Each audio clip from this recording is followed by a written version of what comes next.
For years, Russia has had a weapon that Ukraine couldn't answer, a weapon cheap enough to use by the thousands, devastating enough to level entire city blocks, launched from jets that never had to enter Ukrainian airspace.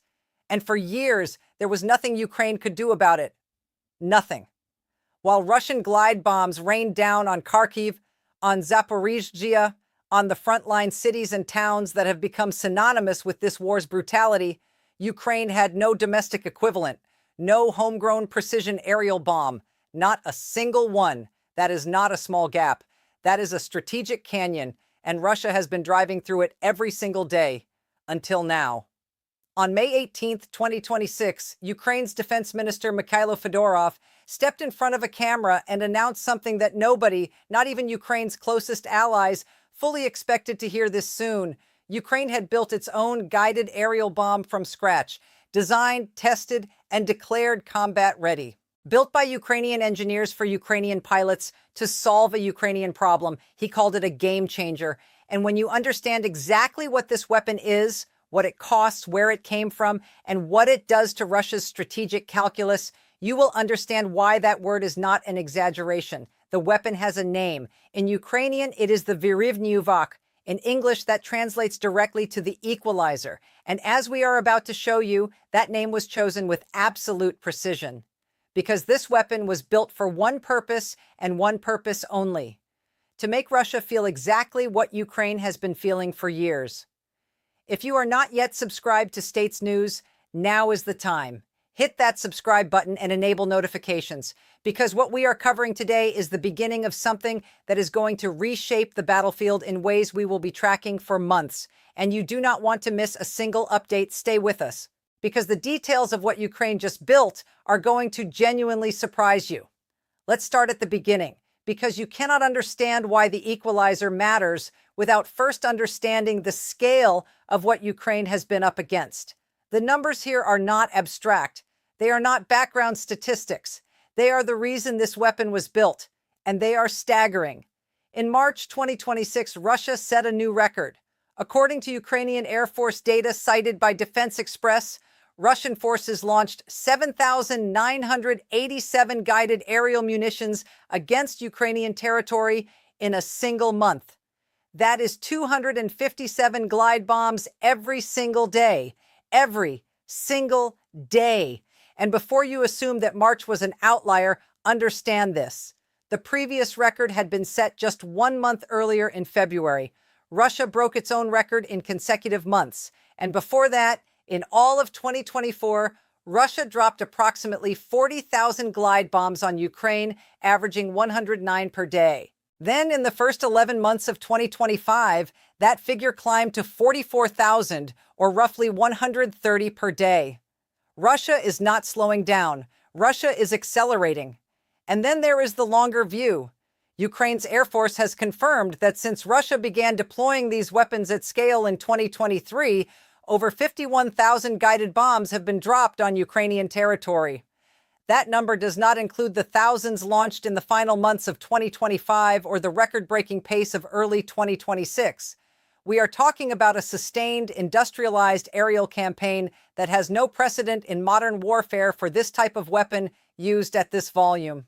Now, here is the economic logic behind why Russia keeps scaling up. The BBC published a breakdown in 2024 of how Russia converts its Soviet-era FAB series bombs into guided glide weapons. The conversion kit, known as the UMPK, costs approximately $20,000 to $30,000. That kit straps wings and basic satellite guidance onto a Soviet-era bomb that was never designed to glide. The result is a weapon that carries over 200 kilograms of explosive force, capable of devastating even heavily fortified positions. According to the Joint Air Power Competence Center, by early 2025, Russia was releasing approximately 3,500 UMPK-equipped bombs per month. And Reuters, citing Ukrainian intelligence, reported that Russia planned to produce up to 120,000 glide bombs in 2025 alone, including longer-range variants. For additional context on the cost asymmetry, Defense News reported in 2026 that a UMPK-equipped FAB bomb cost tens of thousands of dollars to manufacture. A single Patriot interceptor capable of stopping one runs into the millions. Ukraine was paying millions to stop weapons that cost Russia tens of thousands to produce. That is a spending ratio that simply cannot be sustained indefinitely. Russia understood this math perfectly, and Russia exploited it mercilessly. But Russia has not stood still with the technology either. Beyond the basic UMPK-converted FABs, Russia has developed the UMPBD-30SN, a purpose-built glide bomb with a more aerodynamically refined design that can reach ranges of 90 to 120 kilometers, according to Wikipedia's technical breakdown. Russia also introduced the FAB-3000, a 3,000-kilogram bomb that entered mass production in early 2024, according to the Russian Ministry of Defense. And according to Ukrainian Deputy Intelligence Chief Vadim Skibitsky, as reported by Ukrinform in October 2025, Russia has been testing aerial bombs with new guidance modules capable of striking targets up to 200 kilometers inside Ukrainian territory, with confirmed strikes recorded in Dnipro. 200 kilometers. That is not a battlefield weapon. That is a strategic reach weapon. And according to data cited by B4 Ukraine, in January 2026 alone, the use of glide bombs hit a new monthly record, with over 5,700 dropped in a single month. That was a 26% increase compared to December 2025, a 26% increase in 1 month. Ukraine had no equivalent, no domestic guided aerial bomb, none. That gap is now closed. On May 18th, 2026, Brave One, the Ukrainian government's defense innovation hub, made the announcement. DG Industry, a company operating within the Brave One ecosystem, had completed all required trials for a new guided aerial bomb after 17 months of development. The Ministry of Defense had placed its first order. Pilots were training on it. Combat deployment was imminent. Defense Minister Mikhailo Fedorov posted on social media, and his words were unambiguous. He stated, "Development lasted 17 months. The Ukrainian guided aerial bomb has a unique design and was created with the realities of modern warfare in mind. This is not a copy of Western or Soviet solutions, but an original development by Ukrainian engineers designed for the effective destruction of fortifications, command posts, and other enemy targets dozens of kilometers behind the front line after launch." Read that again. Not a copy of Western solutions, not adapted from Soviet designs, built from scratch by Ukrainian engineers. Fedorov also added something that speaks directly to Ukraine's broader strategic ambition. He framed the Equalizer as part of Ukraine's shift, in his words, from importing individual solutions to creating its own high-tech weapons. That is not just a weapons announcement. That is a doctrine announcement. Ukraine had no guided aerial bomb. Now it does. Let that sit for a moment, because this is not a small technical footnote in the history of this war. For years of asymmetric bombardment, years of Russian glide bombs raining down while Ukraine had no equivalent answer, Ukraine went and built one in 17 months on its own territory with its own engineers. And here is everything we know about what it can do. The Equalizer carries a 250-kilogram warhead. For reference, that is comparable to the warhead class of the JDAM-ER kits that Ukraine has used with significant operational effect against bridges, ammunition stores, and command infrastructure, as noted by the defense blog. It is engineless, meaning it glides to its target on the speed and altitude at which it was released. It can strike targets dozens of kilometers behind enemy lines. Based on comparable systems, estimates range from roughly 50 to 100 kilometers of standoff range. It functions in any weather conditions and at any time of day. Preparation time from identification of a target to weapons release is under 30 minutes. And then there is the guidance system. This is where the Equalizer separates itself from what Russia has been doing. According to reporting by Business Insider, citing a Brave One representative, the Equalizer uses modern guidance algorithms designed to improve targeting accuracy even in contested electronic warfare environments. Militaire Actuel reported that the guidance combines an internal inertial navigation system and satellite navigation, with remote guidance by video signal or laser targeting also described as possible. The war zone has speculated that the combination of satellite and inertial navigation is key to how the weapon maintains accuracy when GPS signals are being jammed. This distinction matters enormously. Because Russia's jamming capabilities have been one of its most consistent force multipliers throughout this war. Russian electronic warfare systems are designed to degrade the guidance signals of incoming munitions. Bombs go off course. Missiles lose lock. The more effectively Russia jams, the less value each individual weapon provides. The Equalizer was engineered from day one with that jamming environment as the baseline assumption. This is not a nice-to-have feature. This is the whole design philosophy. And here is the other critical distinction that Brave One was very deliberate about communicating. Russia's glide bombs are, at their core, conversion kits. The UMPK is bolted onto an FAB bomb that was never designed to glide. The result is a weapon that works at scale precisely because Russia does not need pinpoint accuracy. The goal is area destruction, and they have achieved it with devastating effect. The Equalizer is the opposite approach entirely. As Defense News reported directly, Ukraine's weapon is purpose-built from the airframe up, not a glide kit strapped onto something else. It has integrated wings designed as part of the aerodynamic system from the beginning. Large cruciform tail fins at the rear provide stability throughout the entire flight. And the guidance system is integrated into the design, not a module bolted on afterward. When the Equalizer is released from the aircraft, its wings deploy almost immediately. That is not a minor detail. Most glide bomb conversion systems require a stabilization phase after release, during which the bomb tumbles before the wings can take effect.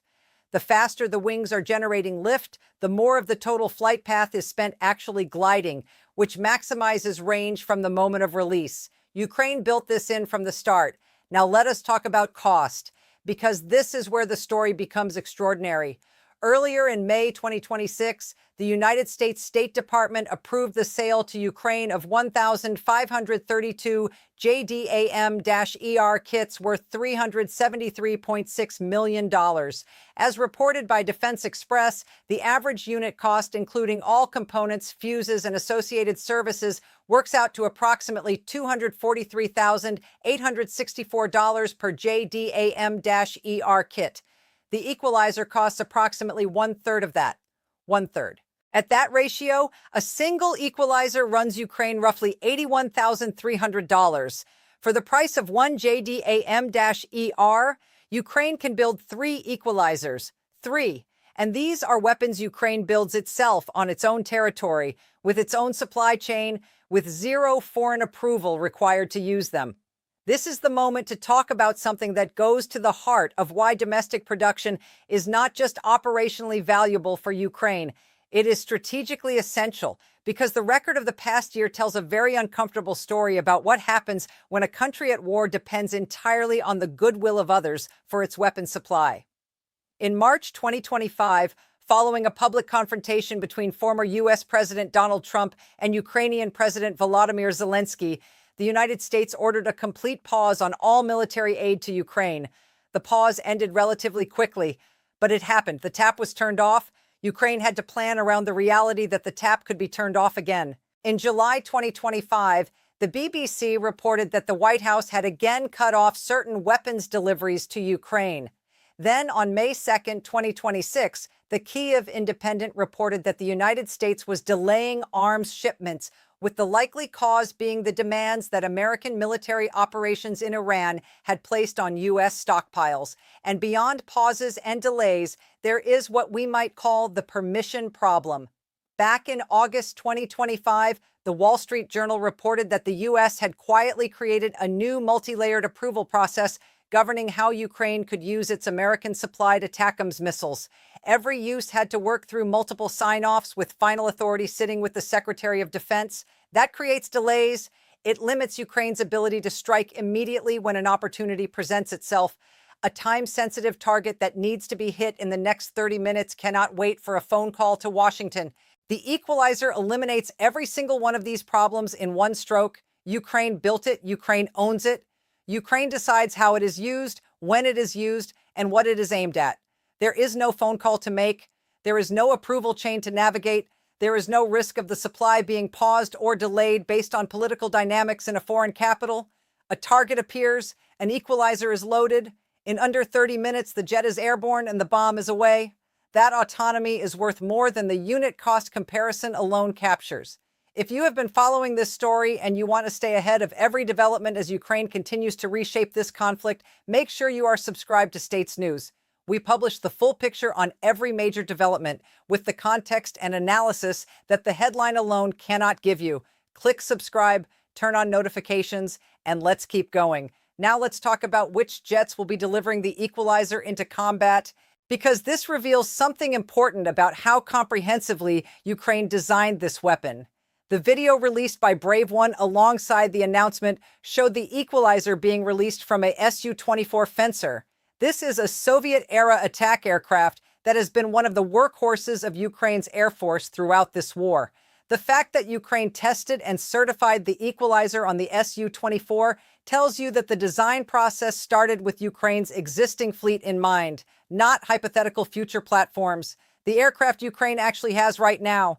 According to the War Zone, other Soviet-era airframes in Ukraine's inventory, specifically the Su-27 Flanker and the MiG-29 Fulcrum, should also be capable of carrying the Equalizer based on its specifications and physical size.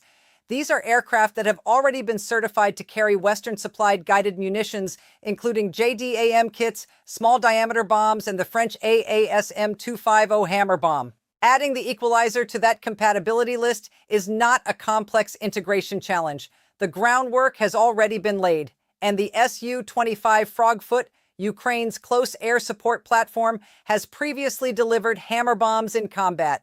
That established compatibility strongly suggests it will be capable of carrying the Equalizer as well. Then there are the Western airframes. Business Insider confirmed that the Equalizer is already compatible for launch from Ukraine's F-16 Fighting Falcons and its Mirage 2000 jets, with the caveat that additional certification is required before those platforms can use the weapon operationally. But if the physical and electronic compatibility has already been demonstrated, and the reporting indicates it has, that certification process is not a lengthy undertaking. Here is why that matters at scale. Ukraine currently operates around 80 flight-worthy F-16s. It has 6 Mirage 2000 jets operational, with reports from Euromaidan Press suggesting France may ultimately transfer all 26 of its Mirages to Ukraine. If that transfer materializes, Ukraine gains a significant additional pool of airframes from which Equalizers can be deployed. Practically every jet in Ukraine's inventory, Soviet-era and Western alike, is on a path to becoming an Equalizer platform. That is not versatility as a bonus feature. That is versatility as a core design principle. Ukraine deliberately built a weapon that its entire air force could use. Think about what that means for the scale of potential deployment once production is running at full speed. There is also a broader context into which the Equalizer fits, and understanding it makes the weapon's significance even clearer. The Brave One platform that produced the Equalizer is not a small startup program. According to Army recognition, Brave One was established on April 26, 2023 by Ukraine's Ministry of Digital Transformation in coordination with the Ministry of Defense, the General Staff, the Ministry for Strategic Industries, and the National Security and Defense Council. As of its latest figures, the hub lists more than 3,500 registered developments, over 260 items codified to NATO standards, and more than 470 grants totaling approximately 1.3 billion hryvnias. Priority areas include missiles, anti-drone systems, sea drones, swarm drones, and guided munitions. According to the Center for European Policy Analysis, since 2022, Ukraine's defense sector has expanded from roughly 300 to nearly 1,000 companies, with approximately 80% of them private sector. As of 2025, Ukraine has reduced its reliance on imported defense procurement from 54% in 2022 to just 18%. Ukraine went from importing more than half of its defense needs to building more than 4/5 domestically in 4 years, while under active bombardment. The Equalizer is the latest and most significant product of that transformation, but it is not the only one. In March 2026, NATO and Brave One launched a joint counter-drone grant program focused on scaling Ukrainian-validated solutions to NATO interoperability standards. In May 2026, the European Union and Ukraine launched BraveTech EU, combining the European Defence Fund, the EU Defence Agency, and Ukraine's Brave One platform into a joint weapons development program with a €35 million testing budget, according to Militarny. Field trials are scheduled to begin in the fall of 2026. Brave One issued a direct warning to the global defense industry. If you are not in Ukraine, you are not in the defense tech market. Ukraine is not just surviving this war, it is building a defense industry that is attracting the attention of NATO, the EU, and defense manufacturers worldwide. The Equalizer is the sharpest expression yet of what that industry can produce. Now let's bring this all together and talk about what the Equalizer actually means for the battlefield, not in theory, in practice. Defense News noted directly that guided bombs like the Equalizer are fundamentally harder to intercept than drones or missiles. The launching jet never needs to approach the front lines. It can release the weapon from within Ukrainian-controlled airspace. Russian radar and air defense systems cannot track the aircraft if the aircraft never enters their detection range. And the bomb itself only appears on Russian sensors in the final stages of its approach, arriving from standoff distance with almost no reaction time for air defense systems to respond. Meanwhile, Ukraine has spent the past year methodically dismantling Russia's air defense network in occupied territory. As the Kyiv Independent documented, between June 2025 and March 2026, Ukraine conducted 492 strikes against Russian air defense systems in occupied Ukraine, nearly 500 strikes against the very systems Russia would need to defend against an incoming Equalizer, and those strikes have continued since March. Let that compound effect register. Russia faces a new weapon specifically designed to defeat its jamming systems. That weapon approaches from standoff distance with minimal warning time, and it is being launched into an air defense environment that Ukraine has spent a year hollowing out. That is not one problem for Moscow. That is three overlapping problems hitting simultaneously. Think now about what a combined strike package looks like once the Equalizer is operational at volume. Mid-range drones hit from one axis, HIMARS rockets strike command infrastructure from another, and Equalizers, launched from jets that never come close to the front line, punch through Russian electronic warfare to hit logistics nodes, ammunition depots, and command posts in the near rear. Each arm of that campaign reinforces the others. Drones face fewer intercepts when air defense systems have already been damaged by Equalizers. Equalizers face less jamming when the systems generating that jamming have been destroyed by drone strikes. HIMARS become more effective when forward supply chains have been severed. Ukraine is not assembling a collection of individual weapons. It is building an integrated mid-range strike ecosystem. The Equalizer is the piece that makes the whole architecture far more dangerous than the sum of its parts. And the psychological dimension of this should not be underestimated. For Russia's soldiers positioned in the near rear, there has been a persistent assumption that sufficient distance from the front meant relative safety, that Ukraine's precision strike capability had a ceiling, that if you were far enough back, the risk was manageable. The Equalizer removes that assumption entirely. Russian logistics officers, command post personnel, and rear echelon troops are now operating under a new reality. There is a Ukrainian guided bomb capable of reaching them from standoff distance, designed to defeat jamming that can be prepped and launched in under 30 minutes of a target being identified. That changes behavior even before a single Equalizer lands on a single target. Do you push command posts further back? That degrades their effectiveness.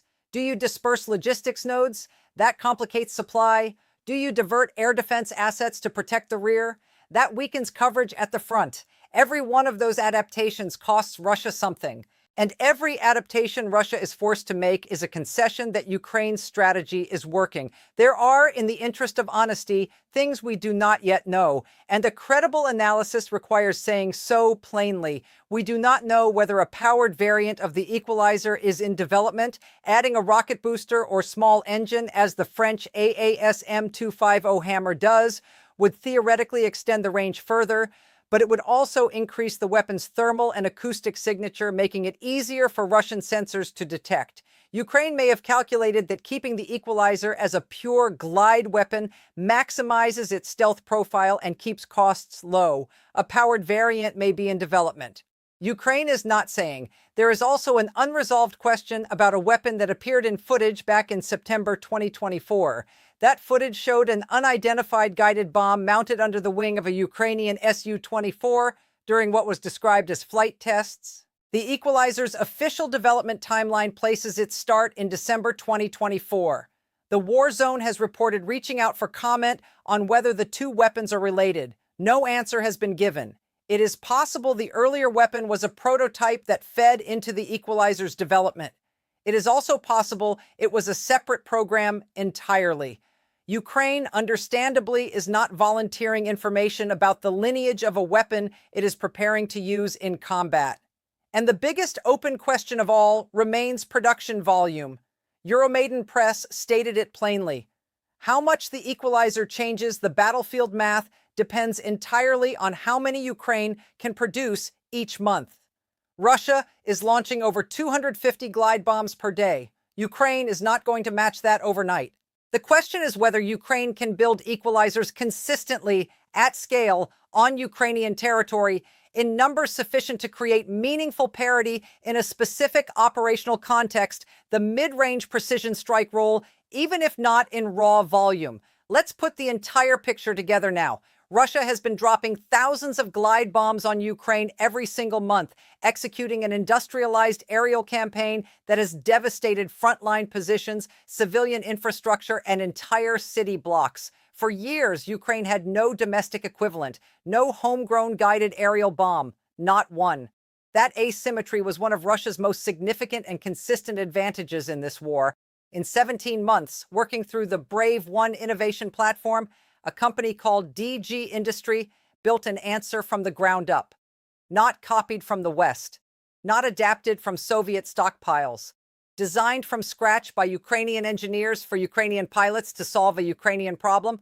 The Equalizer carries a 250-kilogram warhead. It can hit targets dozens of kilometers behind the front. It costs approximately $81,000 per unit, one-third the cost of a comparable American system. It defeats Russian electronic warfare jamming through modern guidance algorithms and a combined inertial and satellite navigation approach. It can be prepped and launched in under 30 minutes. It requires no foreign approval to use, and it is compatible with virtually every aircraft Ukraine operates, from Soviet-era Su-24 Fencers to Western F-16S and Mirage 2000s. Ukraine's defense minister confirmed the first experimental batch has been ordered. Pilots are training right now. Combat deployment is imminent. As Defense Minister Fedorov said, soon Ukrainian guided bombs will be striking enemy targets. We are scaling solutions that increase strike range and accuracy and change the rules of modern warfare. Russia spent years building a strategic advantage around cheap guided bombs. It exploited that advantage mercilessly. And Ukraine went away, spent 17 months, and built something to take that advantage away. That is what the Equalizer was designed to do. And by every indication we have, it is ready to do exactly that. This is the coverage that States News exists to provide. Not just the announcement, but the context. Not just the weapon, but the strategy. Not just the moment, but the trajectory. If you want to stay on top of every development as Ukraine continues to reshape this conflict, subscribe to States News right now. Hit the notification bell because the first combat deployments of the Equalizer are coming, and when they happen, we will be right here with the full picture the moment information becomes available. Russia had a gap, Ukraine filled it, the asymmetry is over,